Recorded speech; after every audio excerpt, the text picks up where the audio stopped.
Olá pessoal, na parte introdutória da análise léxica, no estudo para montagem do nosso analisador léxico, nós ficamos no primeiro vídeo até o momento em que nós apresentamos o exercício para a linguagem alguma e montamos para esse código desenvolvido nessa linguagem quais seriam os tokens de saída utilizados, né, como uma saída da nossa fase da análise léxica.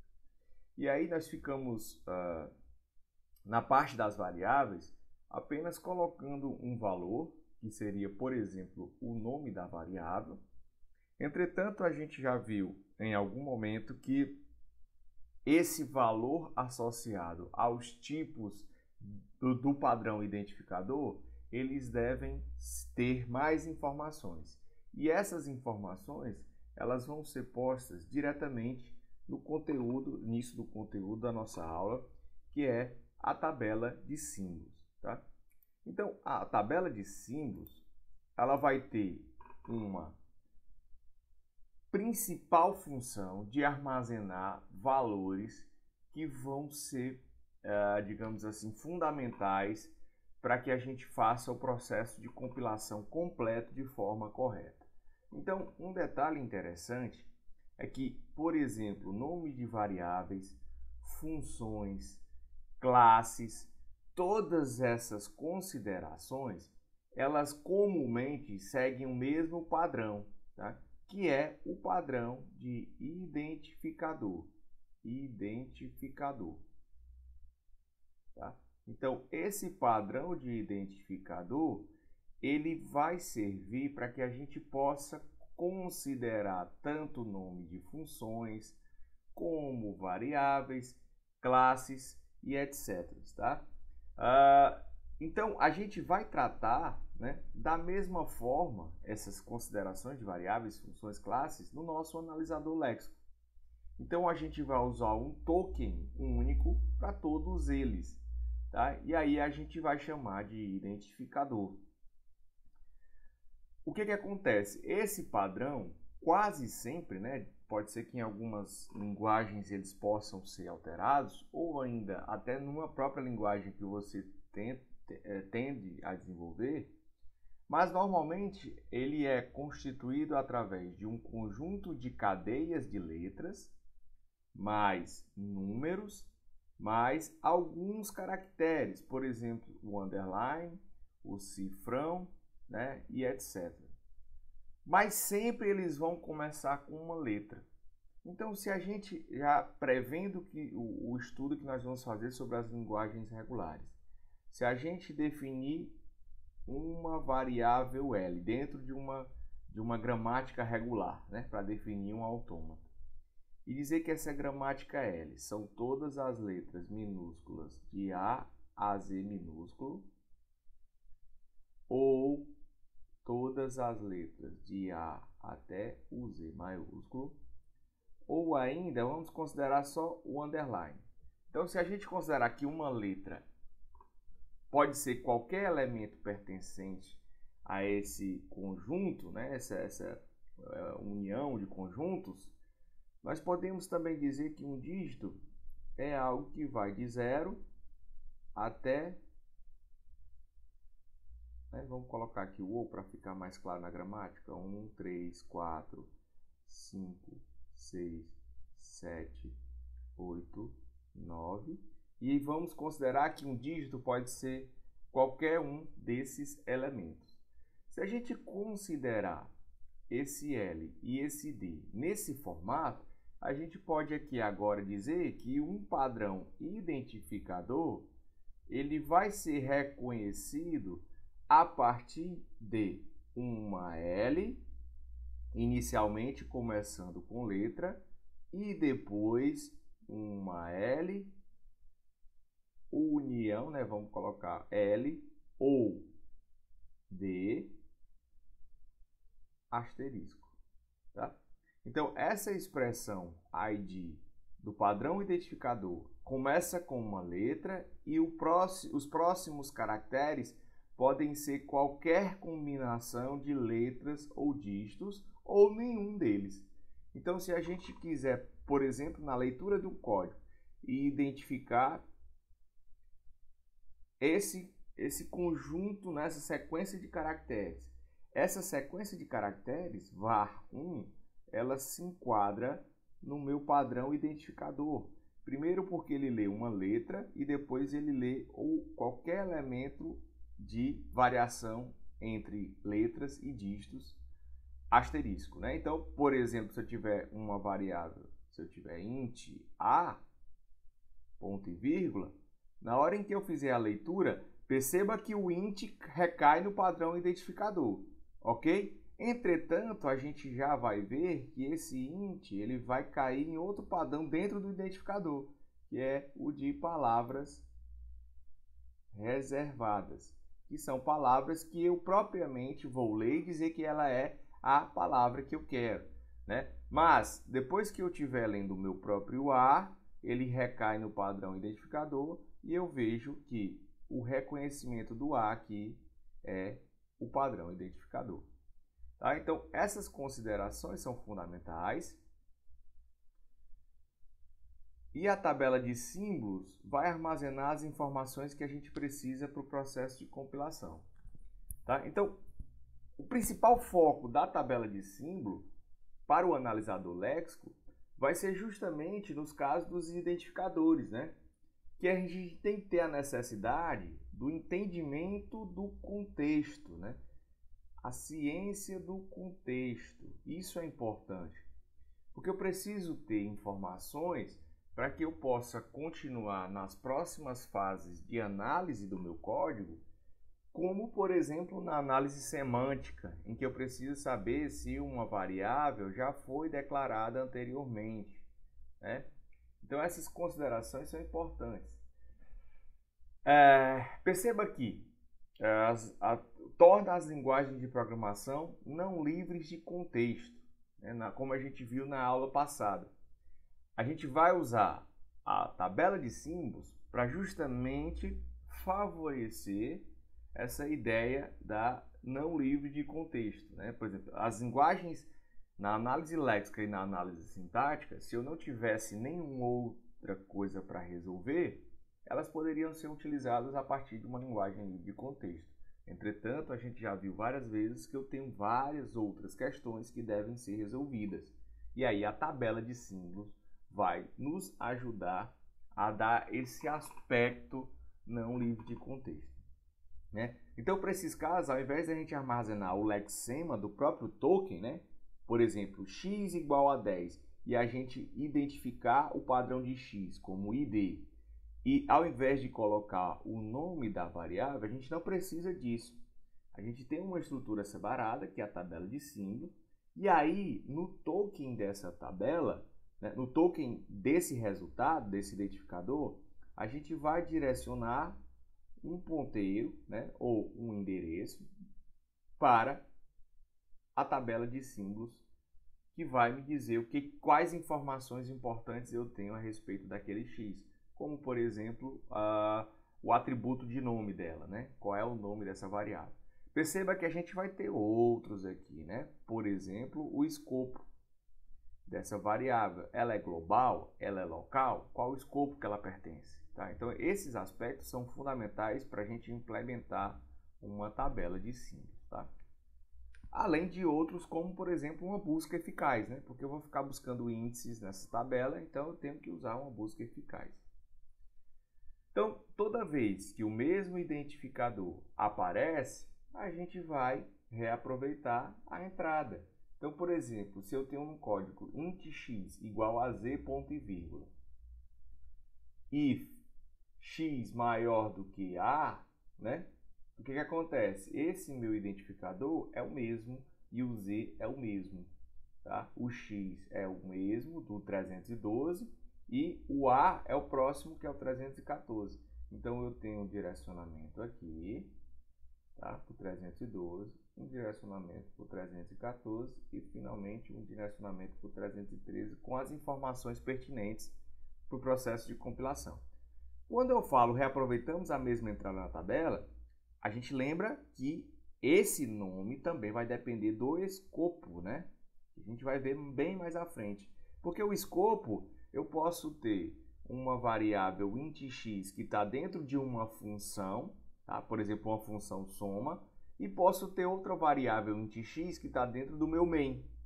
Então, eles estão em escopos diferentes, não podem ser tratados com o mesmo endereço, né? Eles têm que ter endereços diferentes para que eu possa considerar completamente o meu aspecto de diferenciação entre essas funções, por exemplo, tá? Então, essa é uma informação relevante que a gente precisa entender da tabela de símbolos. Eu não consigo separar a tabela de símbolos de nenhum processo da compilação, tá? Então, quando eu tiver com essa tabela, essa estrutura implementada, na hora em que eu fizer a leitura para a geração dos meus tokens na análise léxica, eu posso, por exemplo, considerar agora a entrada na tabela de símbolos e associá-la ao meu identificador. Perceba que esse identificador ele vai me ajudar constantemente nas próximas etapas da minha análise. Mas é importante que isso fique bem claro na hora em que eu estiver aplicando a minha análise léxica. Tá? Então, por exemplo, o 54 não tem problema, eu posso colocar o padrão dele e o valor, o ok também, porque são constantes. Já o outra variável aqui e o var1, eu preciso de mais informações dentro dessa tabela. Ok? Então, o mesmo exercício, algo parecido com o que a gente fez na aula anterior. Tá? Então, considere declarações, número 1, int, número 2, int, número 3, 2.int, o alce, né, 2.int. Aqui está a fase das declarações. Algoritmo, um comentário, né, coloca 3 números em ordem crescente.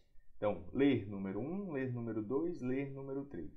Se número 1 maior do que número 2, então início faz toda a configuração. Então, agora, quando eu for identificar os meus tokens, né, perceba que o padrão declarações, que é uma palavra reservada, representa as 3 primeiras siglas. Então, para esse padrão, eu simplesmente tenho o meu DEC. Entretanto, antes do padrão DEC, eu tenho um padrão de delimitador, né? Então, primeiro eu teria o delim, depois eu teria o DEC aqui nessa primeira linha. Já na segunda linha, número 1, 2 pontos int, a gente está diante de um var, né, que é uma sequência de letras, então eu tenho var, só que agora eu tenho que definir um endereço na tabela de símbolos. Vamos supor que ele é o primeiro endereço da minha tabela de símbolos, var1. Logo em seguida eu tenho o meu delimitador e finalmente eu tenho o inteiro, né, que é as 3 primeiras letras do padrão. Na segunda linha eu tenho o mesmo padrão var, entretanto, uma outra variável, o meu delimitador e o int. Na terceira linha, mais uma vez, var, terceiro endereço, delimitador e, finalmente, o int. Perceba que, dessa forma, a gente já pode pensar mais à frente, né, um pouco, em uma gramática livre de contexto que me permita definir operações de declaração.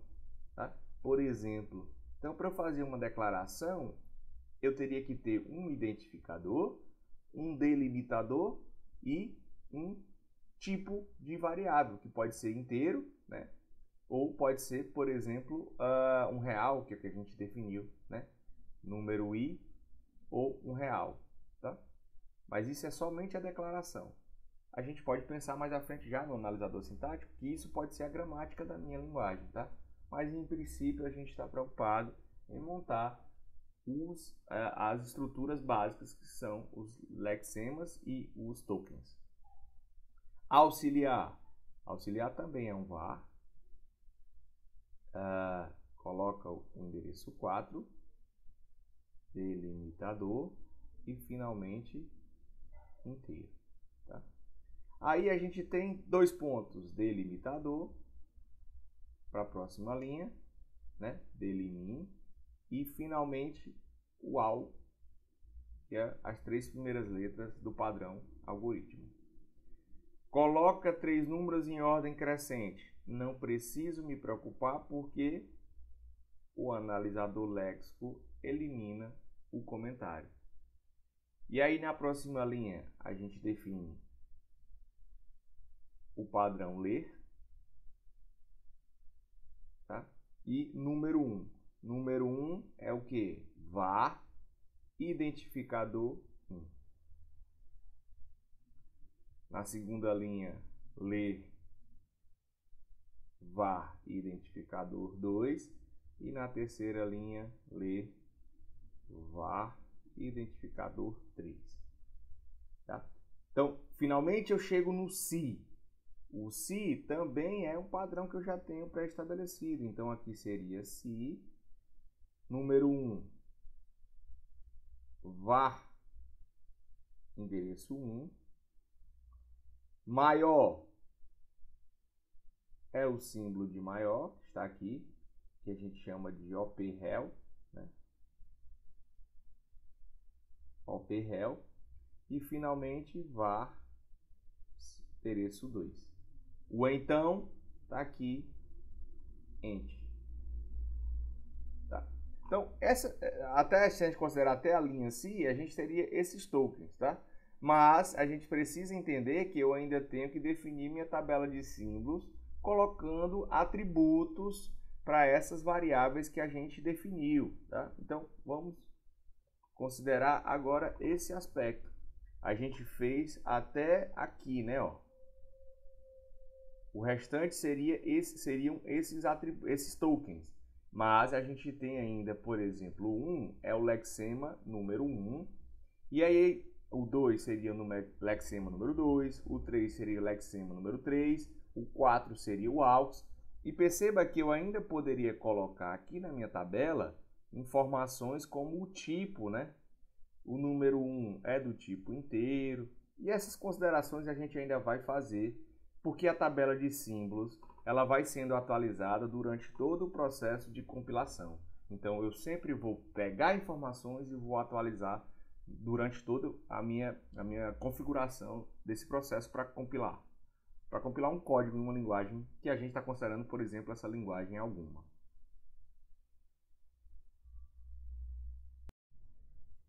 Bom, então, para a gente ter um resumo básico do nosso analisador léxico, a gente definiu aqui a relação de lexema, né?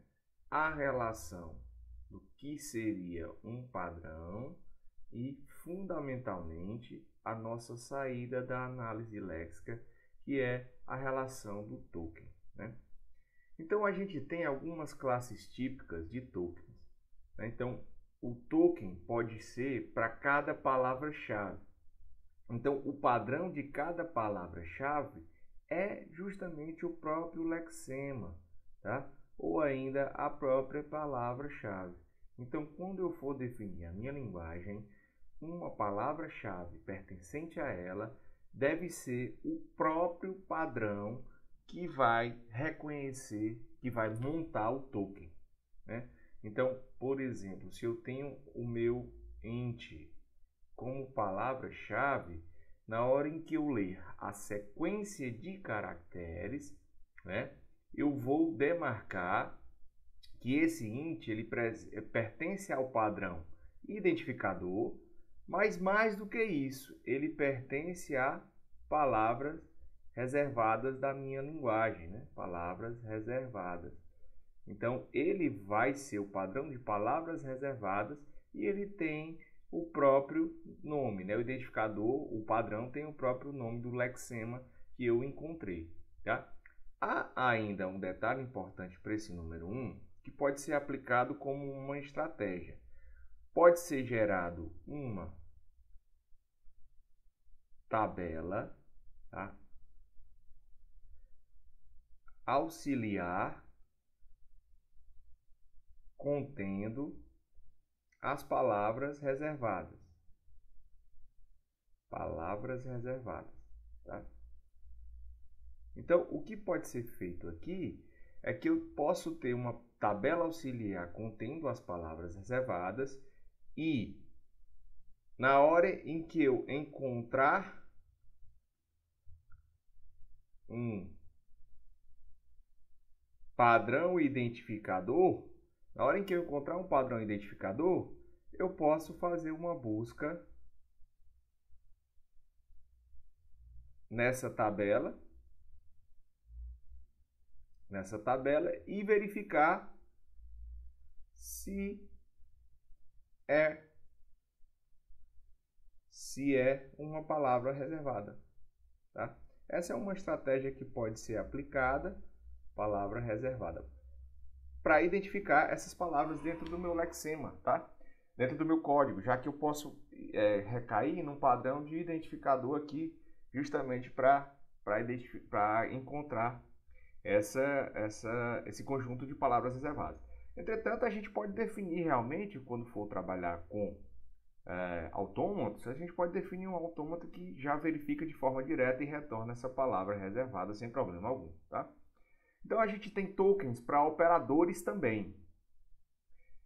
A gente pode ter individualmente ou em classes, né? Como o aritmético, né? Ainda tenho operadores relacionais e tenho os operadores booleanos, né? Então, dependendo da linguagem, um operador aritmético vai ser o de mais, menos, multiplicação e divisão, né? Além ainda de resto, né? Que pode ser usado também. Os relacionais são aqueles que vão correlacionar duas expressões, né? Por exemplo, igual para fazer uma pergunta, ou diferente, tá? Ou ainda menor igual, né? Maior igual, e assim vai, menor, maior. E os booleanos, né? Que podem ser responsáveis por fazer a checagem, sei lá, o negação, né? Ou ainda o AND, ou ainda o nosso OR, tá? Então vai depender da minha linguagem. Então eu tenho que fazer esses tokens de operadores de acordo com o que eu defino com a minha linguagem. Finalmente, a gente pode ter tokens para representar as constantes, como números, tá? E também cadeias literais. E, finalmente, a gente pode ter tokens para cada símbolo de pontuação, né? Como, por exemplo, os parênteses, os dois pontos, para delimitador e assim sucessivamente. Bom, então, finalmente, para a gente entender a questão dos erros, né? Sabendo que o nosso compilador ele vai ser responsável por reportar erros durante todo o nosso processo de compilação, nós temos alguns erros que são especificamente identificados na análise léxica, tá? Então, por exemplo, um erro simples vai ser detectado pelo nosso analisador léxico. O primeiro deles, por exemplo, é não se encaixar em nenhum padrão, tá? Então, essa estrutura aqui definida, ela não se encaixa em nenhum padrão do analisador léxico. Tá? Então, se eu tenho, à medida que eu leio meus elementos, né, que eu vou lendo minha sequência de caracteres, e eu encontro esse conjunto de caracteres e não consigo enquadrá-lo em nenhum padrão. Já adiantando, em outras palavras, o autômato finito que eu defini para o meu analisador léxico, né, uma correlação. Se eu, ao jogar essa cadeia, ele não conseguir reconhecer, ou seja, se ele chegar a um estado que não é de aceitação, à medida que ele computou toda a cadeia, eu não encontrei nenhum padrão para o meu analisador léxico e montar um token. Então, quando isso acontece, essa estrutura aqui me permite ter um erro léxico, tá? Outro exemplo claro também suponha que a sua linguagem não contém, por exemplo, o arroba como símbolo do alfabeto. Então, em algum momento você colocou int, arroba, a, ponto e vírgula, tá? isso aqui ele não vai enquadrar em nenhum padrão léxico.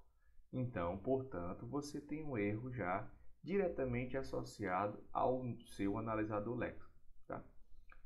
Outro detalhe importante também é que a gente não vai conseguir, em alguns casos, definir a questão da análise léxica, tá? Porque eu dependo de outras fases. Mas antes da gente comentar isso, eu deixo o seguinte questionamento para vocês pesquisarem, tá? E se eu abrir um comentário e não fechar esse comentário, esse erro, ele pode ser considerado como erro léxico, tá? Então, eu vou deixar para que vocês façam essa pesquisa e entendam se ele é realmente um erro léxico ou não. Tá? Bom, então, como eu ia dizendo, vamos supor que eu tenho um código while, né? Só que eu tenho dois L's.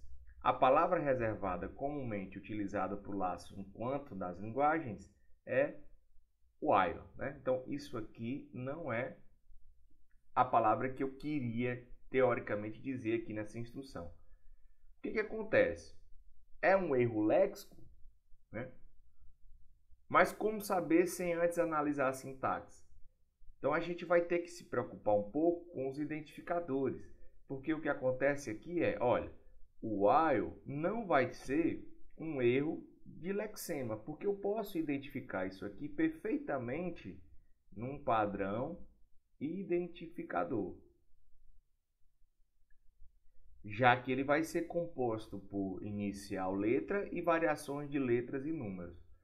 Entretanto, quando eu estiver lá na minha análise sintática, eu não consigo nenhuma estrutura de formação de instruções que comece com esse while 2L, tá? Então, não vai ter nenhuma estrutura sintática que me permita aceitar isso. E aí, portanto, eu vou ter um erro de sintaxe na próxima fase. Mas no analisador léxico, eu vou conseguir gerar um token para isso aqui, assumindo que ele é uma variável. Entretanto, a gente percebe que em algum momento, tanto no sintático quanto no semântico, esse padrão identificador, ele não vai ter uma declaração anterior associada, né? Então, o padrão dos identificadores é algo muito abrangente, então muita coisa vai se encaixar nele, tá? Então, quase tudo está dentro de um padrão para reconhecimento de lexema. Então, os erros léxicos vão ser principalmente esses associados ao não reconhecimento de um padrão para o nosso analisador léxico, tá? Então, é importante ficar atento para a emissão desses erros no processo, nessa fase da compilação.